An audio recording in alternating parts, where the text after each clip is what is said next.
Hello guys, what I'm going to show you today is how you can fix your game Monster Hunter whilst being unable to connect the server, okay?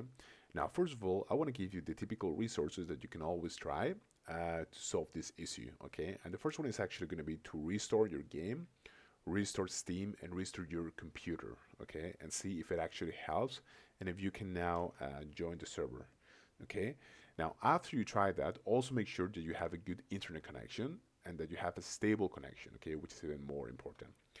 Now, if that doesn't work, what we can try to resort to is to adjust our firewall and Windows Defender settings, okay? And how we're going to do that is by going into our, search panel, and you want to click or you want to search for Windows Defender, and you should find Windows Defender Firewall, as I'm doing here.